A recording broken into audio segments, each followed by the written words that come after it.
Hoje nós vamos falar sobre o culto, o culto cristão reformado.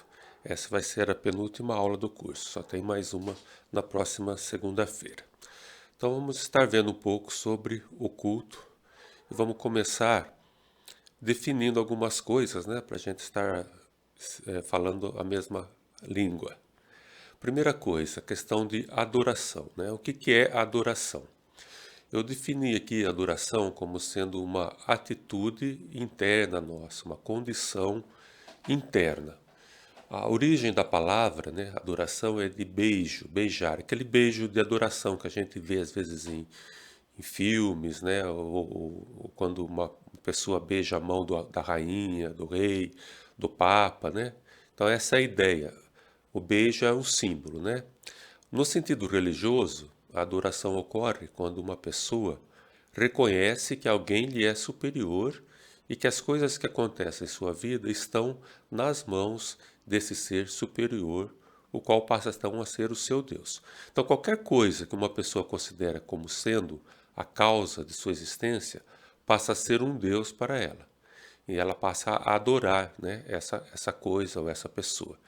Então, podem ser deuses, podem ser pessoas em que a gente tem uma atitude de adoração, os santos chamados santos católicos, os santos africanos, os deuses gregos, romanos, os indígenas, a pessoa de Maria, o governo, às vezes tem gente que adora o governo, a natureza, até Satanás, pode ser adorado. Há gente que considera ele como sendo o seu Deus.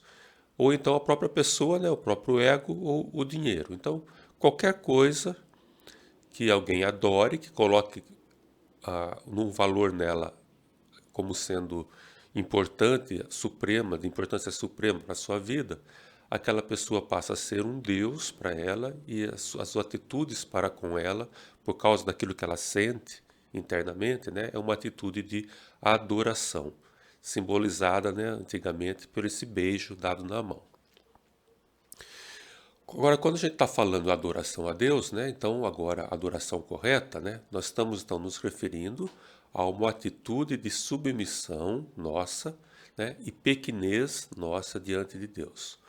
O Deus Todo-Poderoso, Criador dos céus e da terra, doador e sustentador da vida, Supremo, Santo, Soberano, a qual devemos nossa existência. Então, se a gente entende que Deus é isso, então nós temos uma atitude perante Ele, que demonstra isso. Então nós o adoramos por causa disso. Uma coisa que a gente precisa deixar claro, que para nós adorarmos alguma pessoa, nós precisamos reconhecer essa pessoa e perceber ela, notar a existência dela. Então, quando a gente fala em quem pode adorar, nós podemos dizer que somente homens e anjos, que são capazes de perceber, e reconhecer essas coisas numa pessoa, são capazes de adorar. Então, a adoração é uma coisa exclusiva a homens e a anjos que foram criados por Deus também com essa capacidade de perceber, de reconhecer essas coisas nessa pessoa. Outra coisa é o louvor.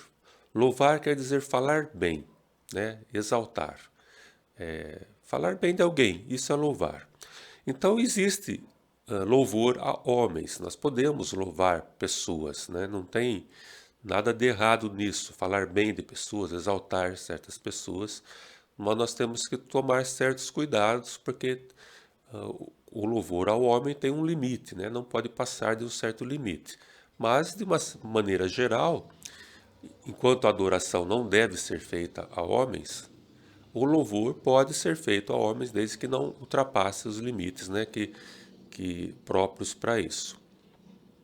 Agora, quando nós falamos em adoração a Deus, então ela é irrestrita, porque tudo vem dele, ele é a fonte de todo bem, então a Deus nós podemos falar bem dele a qualquer momento sem nenhuma restrição.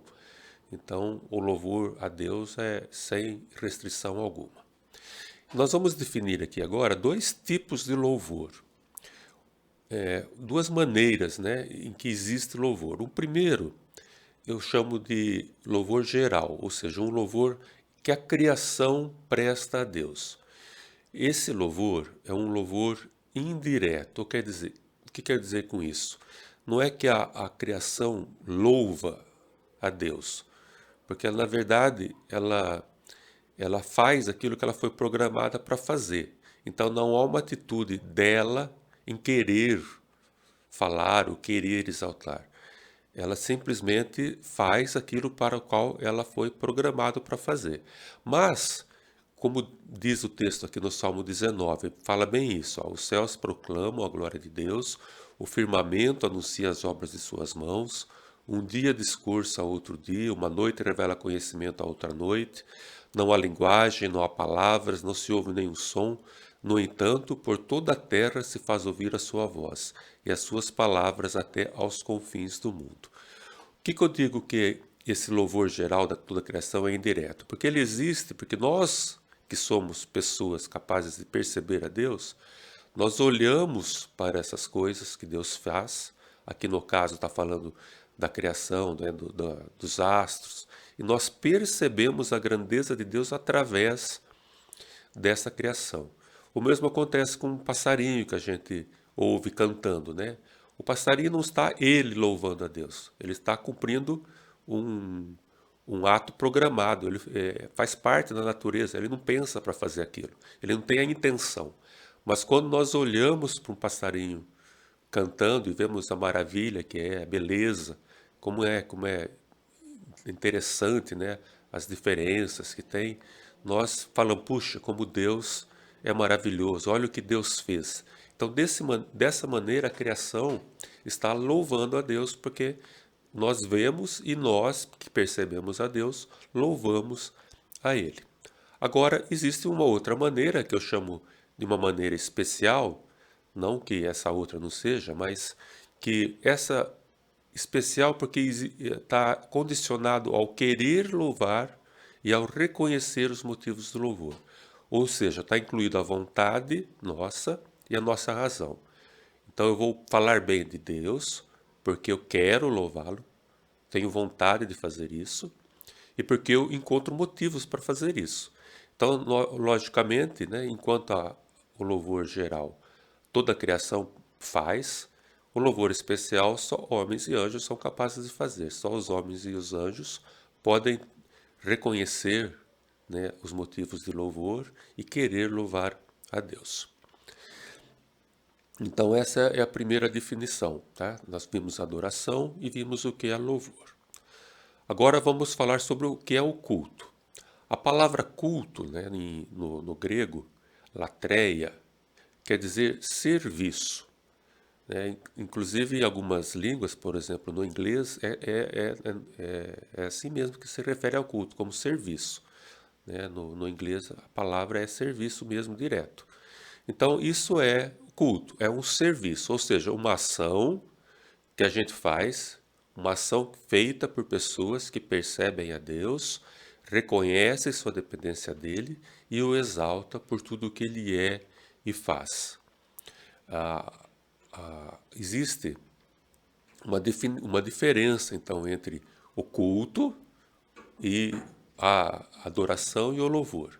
Por exemplo, em Mateus 4:10, nós vemos aí que Jesus falando, né? Ao Senhor teu Deus adorarás e só a Ele darás culto. Então, adoração é uma coisa, culto é outra coisa. O culto, então, é a ação, né? A consequência da adoração.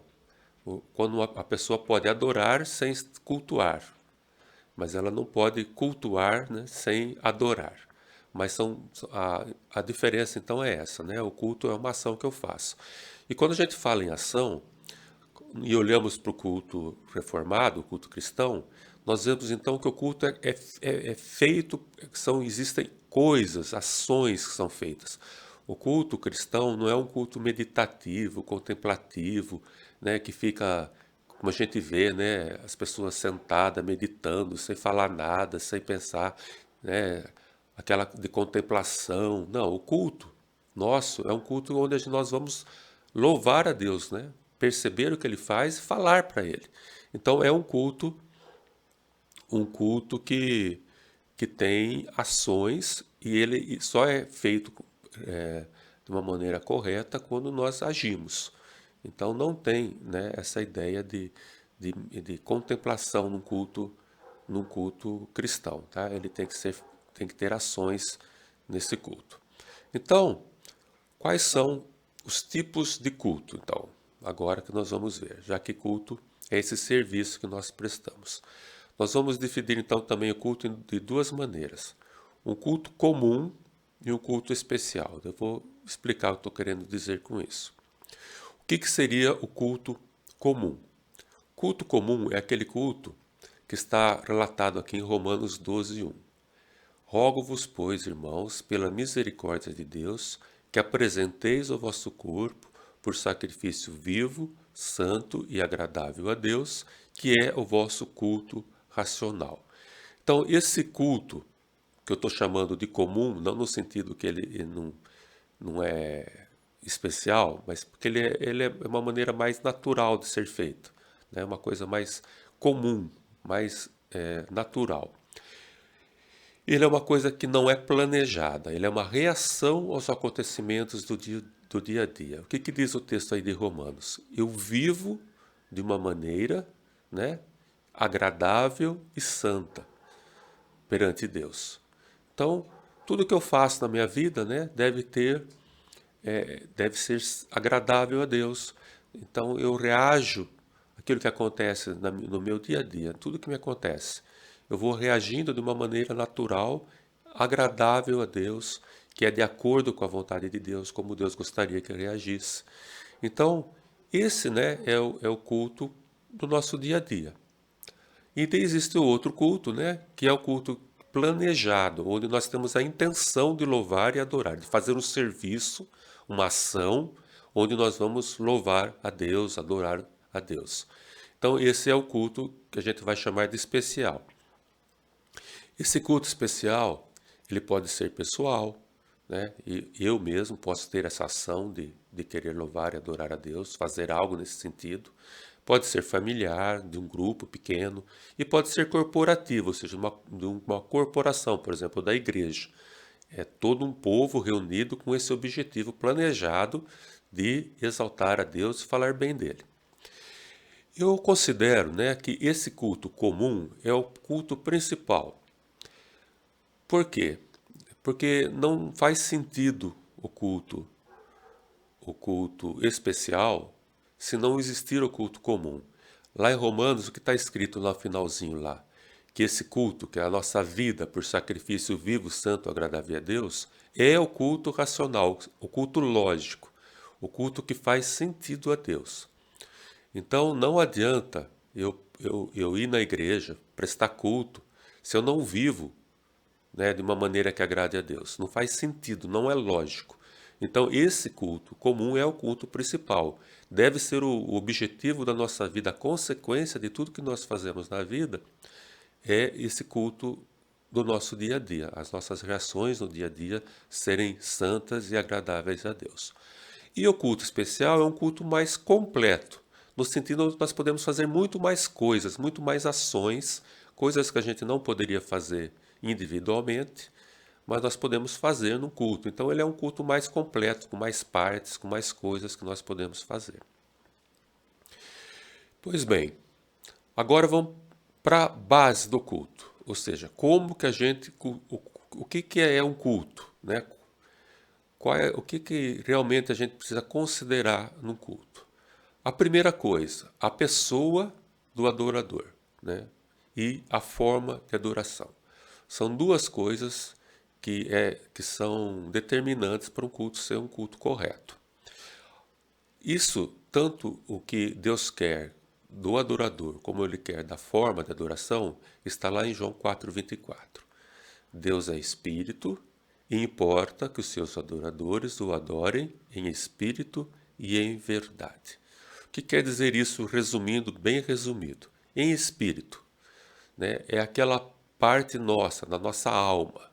Então, a questão da adoração em espírito, a pessoa do adorador, ela tem que estar louvando, adorando a Deus de íntimo mesmo, né? Não só de aparência externa, não é um ato externo que ele está fazendo sem consequências, sem refletir aquilo que a pessoa pensa. Então, aquilo que eu estou fazendo é feito com sinceridade, é coisa do meu espírito, não é uma coisa só de aparência externa. E isso é uma coisa que Deus requer, né? Então, para o culto ser bom e correto, a pessoa tem que estar fazendo isso com sinceridade, do fundo de sua alma, porque ela realmente compreende quem é Deus e tudo que Deus fez. E a forma de adoração é o em verdade. Ou seja, nós temos que fazer da maneira correta, através de Jesus Cristo, né? Crendo na obra de Jesus Cristo, ou seja, a gente tem que ser salvo, né? Eu tenho que reconhecer quem é Jesus, o que ele fez por mim. Eu não posso, sem Cristo não há como adorar hoje, né? E sem como nós vimos antes, né? Sem a pessoa reconhecer o Salvador, que existe um Salvador que precisa de, de salvação, que Jesus é esse Salvador, ela não vai fazer de uma maneira correta. A forma que ela está fazendo vai ser uma forma mentirosa, não vai cumprir o objetivo. Então, a base do culto, quando nós olhamos, né, para a pessoa do adorador, tem que ser um culto sincero, o íntimo do seu coração, não é uma coisa externa, material, só de aparência, e tem que ser feito através de Jesus Cristo por pessoas que estão em comunhão com Jesus Cristo. Assim temos um culto verdadeiro. Agora, como cultuar a Deus, né? O culto, na verdade, nada mais é do que uma comunicação, ações que nós vamos falar coisas para Deus e ouvir coisas de Deus. É uma comunicação com Deus. Isso é o meio principal de cultuar a Deus. Nós vamos falar e vamos ouvir. Como nós fazemos isso? Né? Como nós falamos e como nós ouvimos.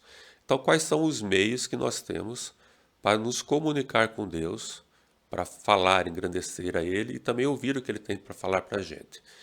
A oração, né, é o principal, é um dos meios, né?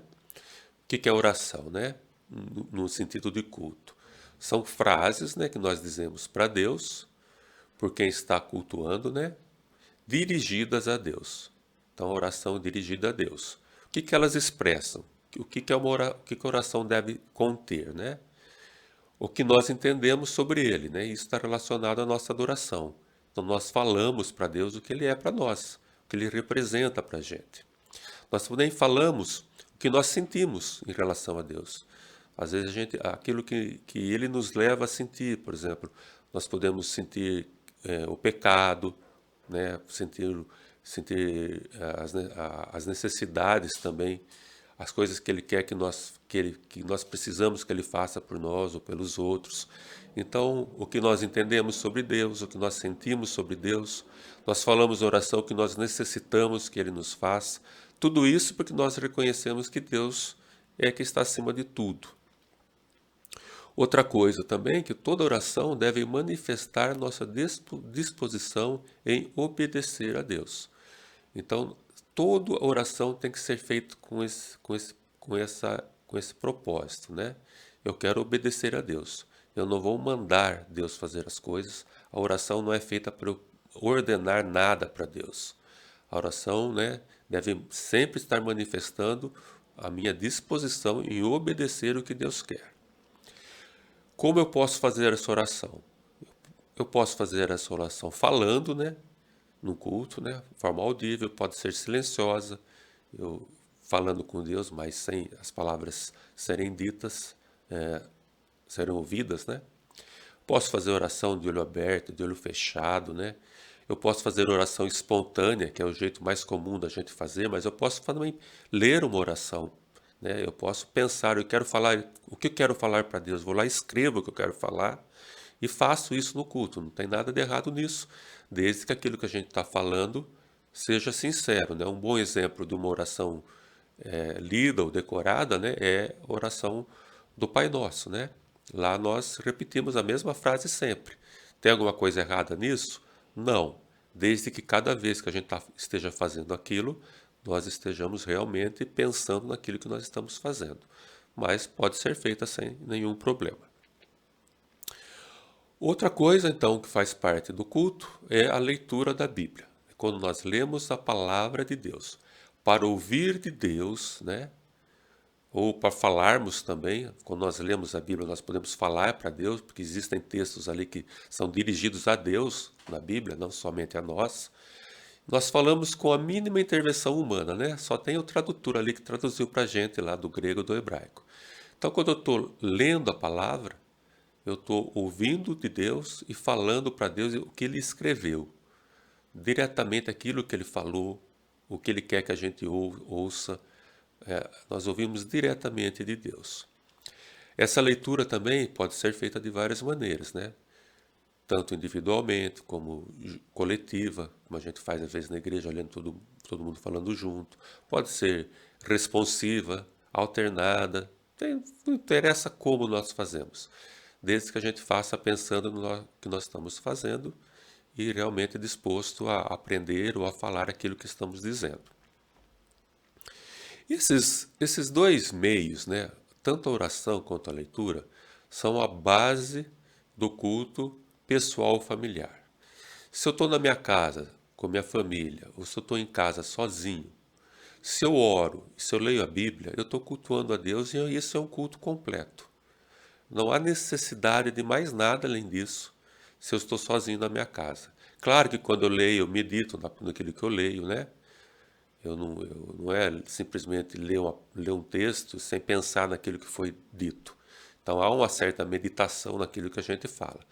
Mas se eu oro para Deus e se eu leio a palavra de Deus, eu estou cultuando a Deus. E se eu estiver sozinho, se eu estiver na minha família, isso é um culto, né? Não há necessidade de mais nada. Pode ter outras coisas, mas não há necessidade, não precisa ter mais nada disso para ser um culto completo no âmbito pessoal ou no âmbito familiar. Agora, quando a gente vai para o culto corporativo, né, ou seja, das pessoas reunidas, da igreja reunida, do povo de Deus reunido, fora daquele meio ali da família, nós podemos acrescentar mais uma coisa, principalmente, que é a mensagem ou a pregação, que é quando a palavra de Deus é exposta e ensinada de uma maneira, né, que a gente tenha condições de compreender melhor a Deus, compreender melhor a atuação de Deus no mundo e o que Ele espera de nós, né? A expectativa de Deus em relação à nossa vida do cristão. Então, a mensagem ou a pregação do culto, ela necessariamente deve nos mostrar alguma coisa nesse sentido. Quem é Deus, para a gente compreender melhor Ele, quem somos nós, né, diante de Deus, e como que nós temos que reagir a isso, como que é esse relacionamento meu com Deus, e o que Ele espera de nós, baseado no que Ele é, no que nós somos. Então, a mensagem de um culto, ela tem objetivos bem claros, que a gente conheça mais a Deus, que a gente conheça mais a nós mesmos, e com isso o nosso relacionamento com Deus seja melhor, e a gente tenha uma vida mais agradável a Deus. Esses três meios, né? Quando nós oramos, nós falamos. Como nós lemos a Bíblia, nós falamos coisas para Deus também, né? Lendo a Bíblia, e nós ouvimos também Deus falando. E a mensagem, a pregação, o devocional, nós ouvimos, né, o que a palavra de Deus tem para falar para nós. Essas três coisas também são a base do culto corporativo. Um culto onde estamos reunidos, né, como igreja. Nós oramos, nós lemos a Bíblia e nós ouvimos alguém expor a palavra de Deus de uma forma mais dirigida, com o intuito de nos ensinar, nos edificar. Nós temos um culto completo, né? Muitas outras coisas nós vamos ver na frente, né? Podem fazer parte do culto. Mas se não houver, né, nós podemos ficar cientes, né, que nós fizemos um culto a Deus. Se nós oramos, se lemos a Bíblia e se ouvimos, né, a sua pregação, mesmo que de uma maneira simples. Então, o culto corporativo há necessidade dessas coisas. Uma coisa que a gente às vezes tem que lembrar também é que a gente tem pessoas que não falam, não veem, né? Então, nesse caso, né, a igreja deve providenciar, né, para que os deficientes auditivos possam se expressar no culto, né? A gente vê pouco disso. A gente vê ele só reagindo ao culto, né? Ouvindo o culto, mas é difícil ver alguém, uma oração de um surdo, por exemplo. Eu nunca vi no culto onde há tradução para Libras, um surdo ir lá na frente e orar, né? E o tradutor traduzir para a gente em palavras, né? Eu nunca vi isso. Alguém já fez com certeza, mas eu nunca vi. Mas é uma coisa que a gente tem que sempre lembrar, assim como uma pessoa que não enxerga, né? A gente tem que pensar no jeito dela poder ir lá e ler a Bíblia para a gente, né? Usando o braille ou outra maneira. Então, quando há essas deficiências, a gente tem que pensar nisso também. A igreja tem, às vezes, pensado como fazer isso. Agora, esses três meios, eles podem ser reforçados. Nós podemos reforçar essa nossa comunicação com Deus, esse falar e ouvir, com algumas maneiras. E isso vamos ver agora e nós temos visto nos nossos cultos normalmente. Então, como que nós reforçamos a nossa comunicação com Deus? O que nós vamos ver aqui então agora é uma maneira de reforçar aquilo que nós dizemos ou aquilo que Deus fala para nós. Primeira coisa que a gente pode usar para reforçar nossa comunicação com Deus são os recursos visuais, certo? Por exemplo, símbolos. A ceia e o batismo é um exemplo de símbolos. Nós usamos pão e vinho e a água, né? E aquilo lá simboliza alguma coisa para a gente e reforça a mensagem, né? Tanto que é necessário, quando a gente vai participar da ceia, que o pastor explique o que representa aquilo. Porque nós estamos dizendo ali na ceia, né? Esse é o corpo de Cristo. Nós estamos falando o que Deus fez para nós. E nós estamos usando alguma coisa assim que a gente vê, né? E aquilo reforça a imagem. A gente tem uma percepção, né, maior daquilo que Deus fez. Então a gente pode usar isso, pode usar esses símbolos, lembrando, né, que a ceia e o batismo não são só símbolos, certo? Eles têm consequências espirituais também, né? Mas ele tem esse aspecto de símbolo também. Tanto que a gente põe lá na frente o pão, o vinho, a gente mostra para as pessoas, né? Então, essa ideia reforça aquilo que Deus fez para nós. Nós podemos usar ilustrações também para reforçar, né? Um desenho, um quadro, um data show, né? Hoje é muito usado. Aquilo pode ser usado no culto porque ele reforça a nossa comunicação com Deus. Existia no Velho Testamento muito o costume de fazer memoriais, né? Um monte de pedra que colocava lá para lembrar uma situação especial. Então a gente olhava para aquilo e lembrava de algo que Deus fez. Então nós podemos reforçar a nossa comunicação com Deus usando essas ilustrações. Hoje a gente usa muito data show, né? Nas mensagens tem ilustrações, ou então a letra apresentada ajuda também a gente a entender melhor quando nós lemos, né, junto, falando, né, junto cantando, por exemplo. Então faz parte. Nós podemos usar também recursos sonoros, e a música é o principal, né? Eu considero, né, que a música é o meio mais nobre de reforçar uma mensagem, porque ela envolve todo ser humano, a emoção, a razão, a vontade, envolve o corpo e a alma. Então a música é um reforço incrível, né? Nós sentimos muito mais, muitas vezes, né, o que Deus está falando, ou nós expressamos muito melhor o que nós queremos falar para Deus quando nós usamos a música. Então, ela é um reforço importantíssimo para a mensagem, deve ser usada no culto, e é usada no culto desde o Velho Testamento, né? Esse é um dos recursos de reforço né, da nossa comunicação com Deus mais antigos que o povo de Deus usa. Essa música, né, ela pode ser congregacional, todo mundo cantando junto, pode ser um grupo cantando e nós ouvindo aquela mensagem, pensando naquela mensagem. Pode ser individual, né, um solo, pode ser instrumental também. O que é a ideia, né? É nós ouvirmos a música como um reforço das palavras. Então, a música no culto cristão, o mais importante é a letra dela. O que nós estamos falando para Deus, ou o que Deus está falando para nós através daquela letra. Então, não é a questão da música que é importante, é a questão da letra. Nós podemos usar, por exemplo, instrumental. Instrumental não tem letra, né? É só uma música. Mas como que ela pode reforçar uma mensagem para nós? É quando ela lembra alguma letra, né? Às vezes a gente escuta um hino, por exemplo, Tu és fiel. Ninguém está cantando ele. Mas se a gente ouve aquela música, nós lembramos daquelas palavras. E dependendo do momento, aquilo fala forte para a gente. Nós lembramos a letra, né? E nós estamos então cultuando através daquilo. Agora, um instrumental que não tem nenhuma associação com letra, não faz sentido no culto corporativo, porque não transmite nada. Outra coisa que a gente não tem visto muito, mas que pode fazer parte também como reforço no culto, são declamações e textos, né? Por exemplo, ler uma poesia, ler um texto bíblico, ler letras de música.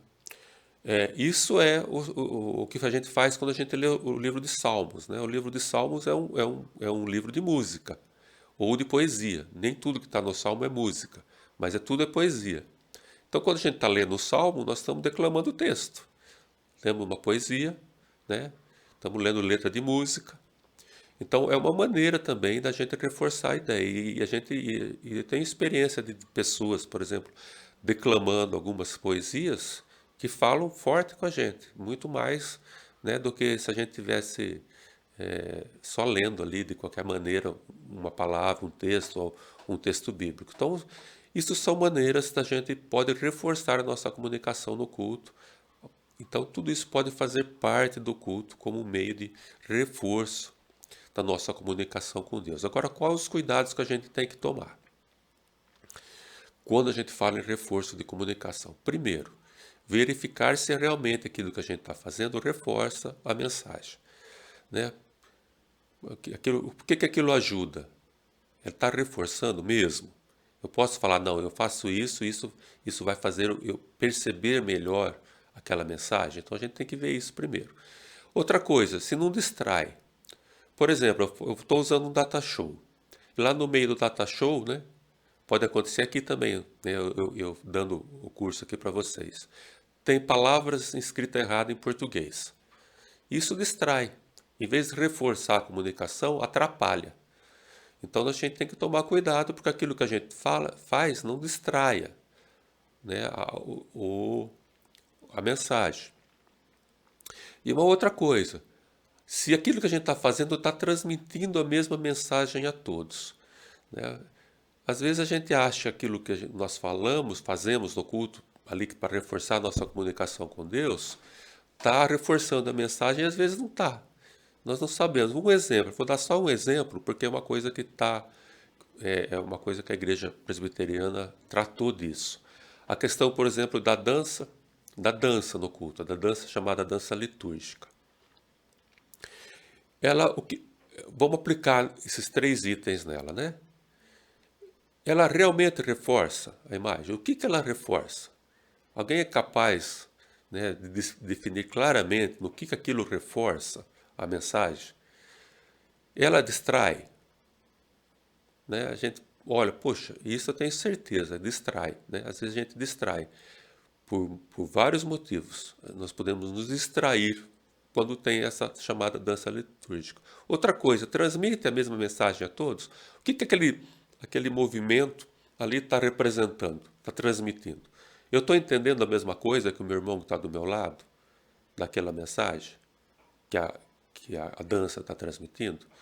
Então, quando a igreja olha para isso, ela percebe não, né? Não transmite a mesma mensagem a todos, distrai da mensagem, não tem nada que a gente possa falar para todos que está reforçando a mensagem. Então, por isso a igreja presbiteriana falou não pode, é proibido dança litúrgica no culto da igreja presbiteriana. Porque isso não reforça, não contribui com nada no culto, muito pelo contrário, de maneira geral, atrapalha o culto. Agora, quando a gente está falando no nosso culto pessoal ou familiar, o reforço que eu quero dar depende de mim, da minha cultura, do que eu penso, certo? Se eu acho que dançar vai reforçar minha mensagem com Deus quando eu estou em casa, porque eu tenho essa tradição, eu tenho esse costume culturalmente de fazer isso, eu faço, não tem problema nenhum em fazer isso. se aquilo realmente cumpre aquele propósito para mim. Isso é uma coisa que depende de cada um, né? Cada um sabe aquilo que faz, que pode reforçar ou não. Então, né, isso não está no âmbito do corporativo do culto. É um âmbito familiar. Então, se eu quero dançar, porque aquilo vai expressar, vai reforçar minha comunicação com Deus por causa da minha cultura, tudo bem, nenhum problema em fazer isso pessoalmente ou dentro do seu contexto familiar. Agora, no culto corporativo, tudo que nós fazemos deve ser consensual, né? Deve ser capaz de transmitir a mesma mensagem a todos, não distrair ninguém e realmente reforçar a mensagem. Notem que às vezes não é só coisas ruins que distraem, às vezes coisas muito boas também distraem. Às vezes podemos pegar um exímio pianista, por exemplo, organista, ir lá na hora do prelúdio ou no meio do culto, dá um show. Aquilo atrapalhou o culto, porque aquilo distraiu, tirou a atenção da mensagem e foi para a pessoa, né? Tirou a atenção de Deus e foi para o homem. Então, isso atrapalha. Então, quando a gente olha para o culto, a gente tem que procurar olhar essas coisas.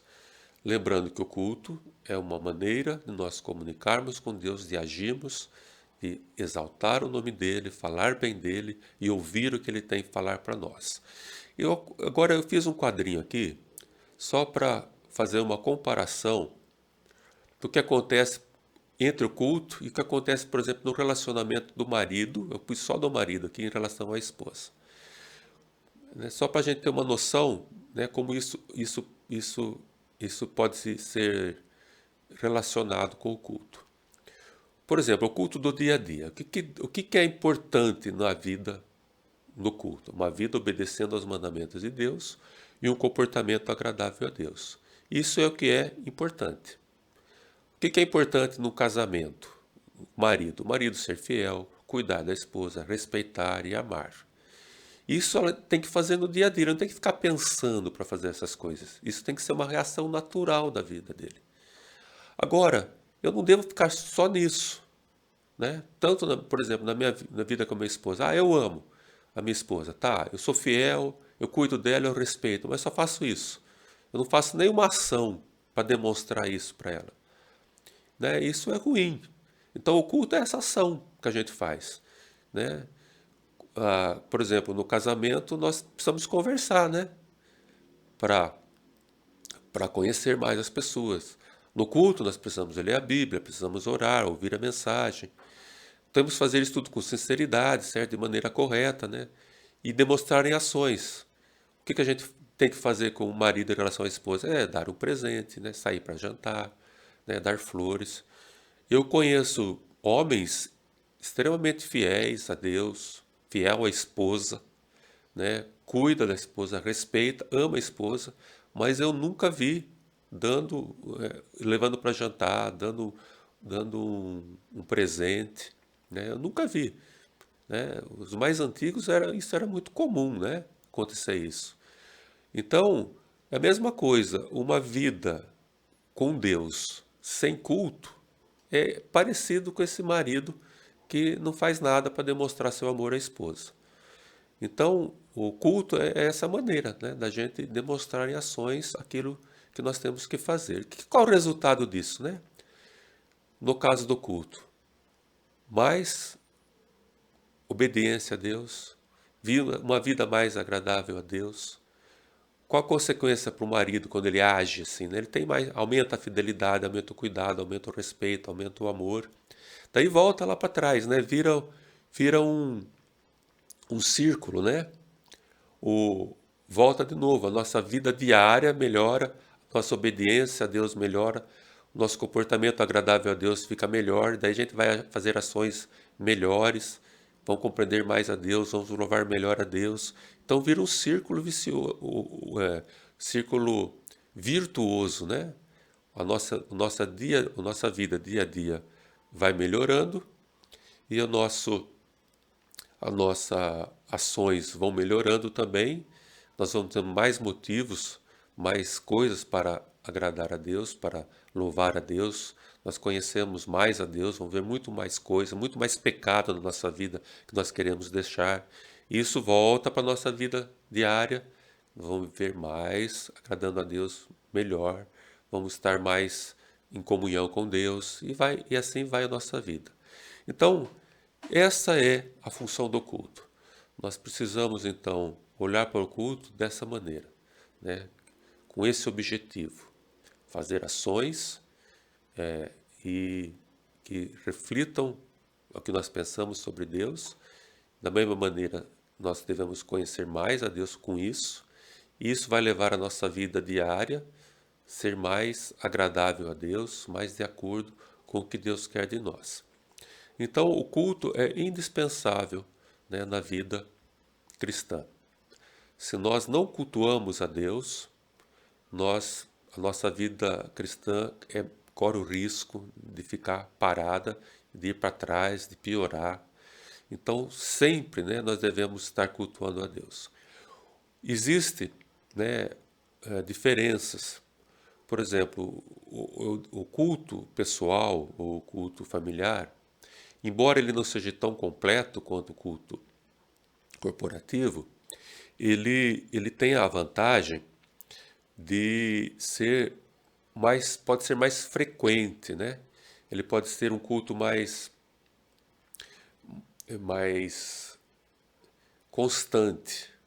Nós também temos, assim, falar com Deus, ou ler, ou Deus falando com a gente, de uma maneira mais pessoal, tratando assuntos mais individuais, coisa que não acontece no culto corporativo. Geralmente é uma coisa mais geral, com todo mundo, com mais pessoas, Deus tratando da igreja toda, né? Então, o culto pessoal tem essa vantagem. Ele é mais constante, a gente pode fazer em qualquer lugar, né? E o culto corporativo é um culto mais completo, onde nós podemos fazer muito mais coisas, muito mais ações, mas tem a desvantagem, né, de ele estar limitado na questão de tempo, de local, até da maneira de fazer, de se expressar, ele está limitado por causa da cultura de cada um. Então tem tudo isso. Então, para a gente viver cultuando a Deus de uma maneira completa e ideal, o certo seria nós fazermos tanto o culto pessoal como o familiar, né, e o corporativo. Não deixar de lado nenhum deles. Mas o mais importante, tá, é cultuar a Deus. Se você não consegue ir a um culto corporativo, então faça seu culto pessoal, seu culto familiar. Se você não consegue ter seu culto familiar, faça o pessoal, faça o corporativo. Então faça cultos a Deus, de alguma maneira, porque só assim a sua vida vai, vai progredir espiritualmente e você vai viver de uma maneira que agrada mais a Deus.